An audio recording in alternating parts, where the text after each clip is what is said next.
tātad mēs turpinām runāt par valsts pētījumu programmu Nacionālā identitāte un tādu ļoti skaistu, kā mēs saprotam, arī saudabīgi, interesantu un saistošu un daudz nezināmu, kur ir daudz nezināmā tādā malēniešu līniju, teiksim tā. Un runājot par malēniešu valodu, es teikšu tā, kādas tur ir, teiksim, kā viņi izrunā, kā būtu pareizi, vai varbūt, ka tiešām, tā kā saka malēnieši, varbūt tā būtu jāsaka vispār, kur teikts, ka tā valoda, kā viņi runā, nav pareizāka par, teiksim, latviešu valodu, ko mēs tagad vispār lietojam. Malēniešu valoda arī ir latviešu valoda, protams. Ir latviešu valoda, bet piemēram, runājot par tām izloksnēm. Ir tā, ka vietējie, tie, kuri prot malēniski runāt, tie patiešām lepojas ar to, ka viņi prot šādi runāt, jo tā ir viņu tēvu valoda. Es domāju, tieši tāpat kā latgalē vai kā Ventiņi saka, kad viņi runā. Bet īpatnības ir ļoti spēcīga laustā intonācija, ļoti spēcīga, pretim tā ir krītošā.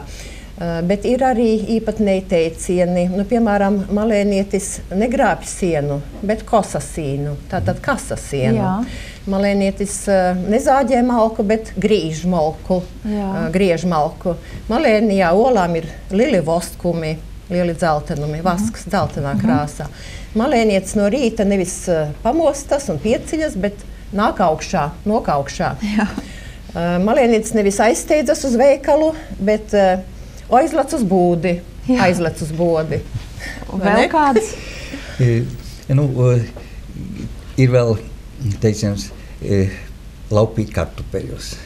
Laupīt. Nevis iet pie kaimiņa uz šķūnīti nospērt, bet lobīt sanāk. Lobīt, jā, mizot kartupeļus. Zaļā gaļa. Zaļa, tātad jēlaga. Jā, bet es ar starp citu tā runāju mājās pie vecmāmiņas, jo es esmu latgalieta pēc dzimšanas vietas un arī dzīvojas Latgalē. Un tur arī saka, nē, gaļa taču ir zaļa. Novilkt tādu stingru robežu nevar. Ir ļoti daudz, kas kopīgs.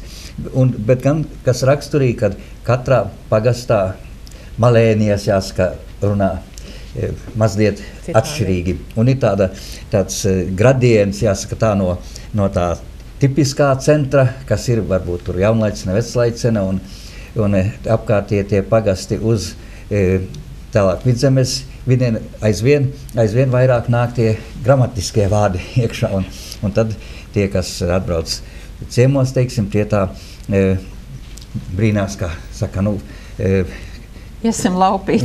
Jā. Aita uz mūrīša. Aita uz mūrīša. Un kas tas ir? Ejiet uz mūrīša. Skaidrs. Bet mēs jau te pārlicām pirms pauzes. Mēs runājām par radošiem malēniešiem un gribētos arī par tiem radošiem malēniešiem vairāk kaut ko uzzināt, jo patiesi. Bet man saka, ka mums ir zvans studijā. Sveicināti, halo! Labvakar! Kāpēc vispār ir svarīgi pētīt tādus mazus dialektus un kāda un vai tiem ir nozīme Eiropas kontekstā? Jā, paldies! Jā, vispār daudzveidība, jebkuru sistēmu padara stiprāku, tīri no fizikālā viedokļa. Un tas pats ir gan tautām, gan arī dabā. Tur, kur ir lielāka daudzveidība, tur arī ir stiprāka sistēma. Un latviešiem tad nevajadzētu kautrēties no tā, ka viņiem ir arī tādi malēnieši, kas varbūt mazliet dīvaini viņu izpratnē, bet tas piešķir nokrāsu. Bet man liekas, ka jautātāji teica, kāda nozīme Eiropas kontekstā, bet gribētu zināt arī, ja ne nozīme, tad varbūt Eiropas valodu pētnieki ir ieinteresējušies par tādu malēniju. Jā, protams, ir sevišķi par lausto intonāciju. Lausto intonāciju ir pētījusi savulaik igauniskas izcelsmes tāda leģendāra fonētiķe no Pensilvānijas universitātes Ilse Lehiste. Ir pētījuši krievi, francūži, ir sevišķi amerikāņi interesējušies par lauzumu.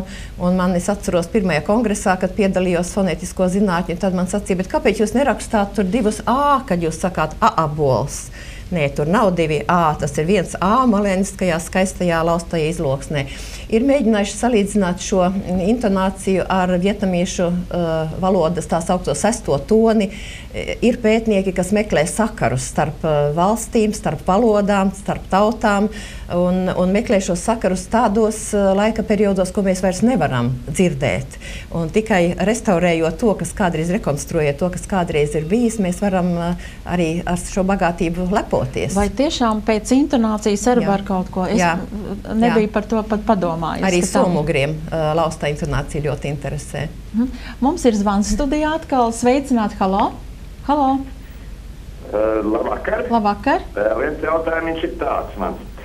Kāda nozīme ir valsts programmai par nacionālo identitāti? Vai mēs neesam nedaudz to nokavējuši tagad?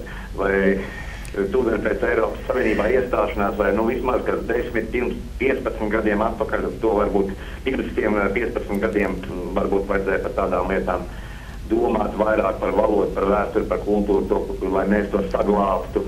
Un šobrīd tas vilcieniņš liekas, ka ir aizgājis mazliet, jo tauta ir paklīdus un nacionāla identitāte tagad. Kā mēs to varam strādāt, ja 500,000 aptuveni dzīvo cilvēku ārpus valsts? Paldies par viedokli un jautājumu. Jautātājiem ir pilnīga taisnība, jo daļa atbildes jau bija jautājumā. Bet nav jau gluži tā, ka nacionālā identitāte ir sākusies no nekā. Pirms šīs programmas bija tā sauktā letonikas programma, kur mēs runājam un pētījam tikai latviskās vērtības. Nacionālajā identitātē vairāk ir klāt arī sociālās zinātnes, arī tiesību zinātnes, arī mazliet no ekonomikas un vēsture, protams, ļoti spēcīgi, bet nav gluži tukšā vietā. Bet man gribas teikt, ka, ko tad darīt? Tad neko nedarīt. Jebkurā brīdī, ja ir iespēja pētīt, un tās patiešām ir mūsu vērtības, tad tas ir jādara. Es atceros, ka 1957. gadā es biju maza meitene, bet vienā no šiem Malēnijas ciemiem, tolaik Mārkalnes ciemā, tika iestudēts pirmais vidzeme etnogrāfiskais uzvedums Svētdienas vakars Mārkalnē. Ar kādu gandarījumu, ar kādu pacelājumu cilvēki pēc smaga darba kājām nāca, daži brauca pajūgos, lai tikai varētu piedalīties šajā uzvedumā, lai varētu parādīt vēlāk arī Alūksnes centrā, pēc tam Rīgā. Un bija festivāls, kurā šie malēnieši saņēma augstāko vērtējumu. Diemžēl uz Maskavu, kur tolaik citur varēja braukt, uz Maskavu neaizbrauca, tāpēc, ka Bārtas uzvedumā bija krāšņāki tērpi. Mums ir ziemeļnieciskās krāsas. Atturīgās. Jā, bet dāvana bija grandioza. Dāvanā šis kolektīvs saņēma violi, un tā viole joprojām tiek spēlēta Briediņu nākamās paaudzes mājās.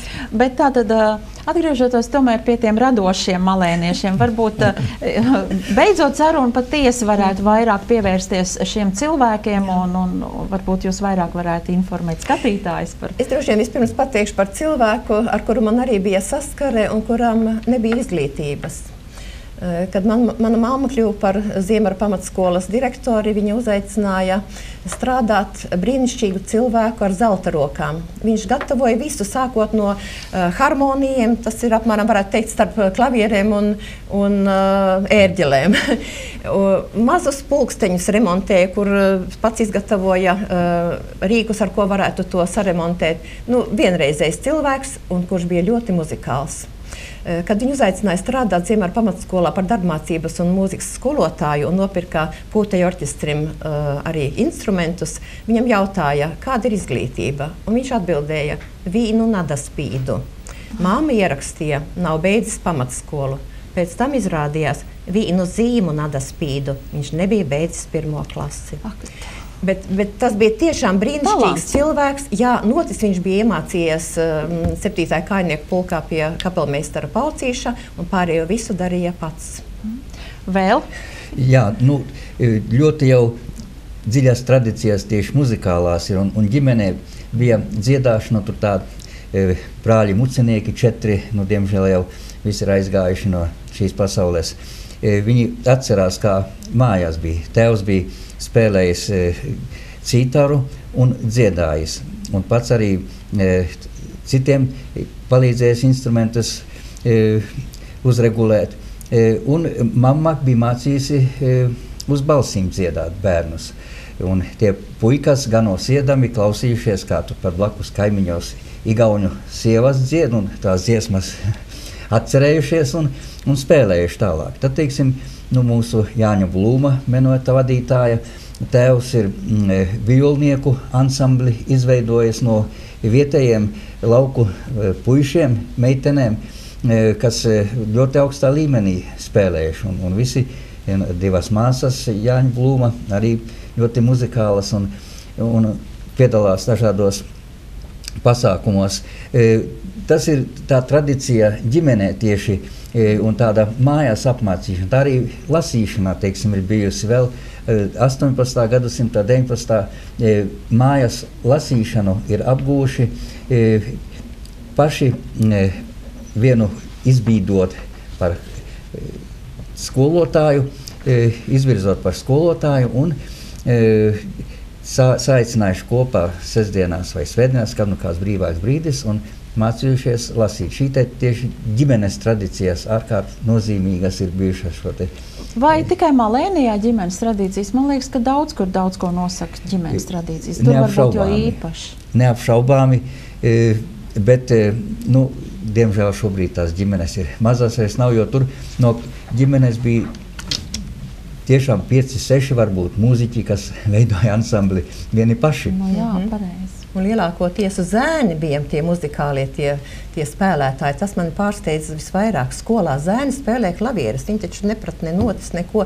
Zēni spēlē cītars, bija paši izgatavots instruments, kuru ar tādu, cik stipri piespieda lodīti pie plāksnītes, to sauc par lakstīgalu, ar kuru arī spēlēja.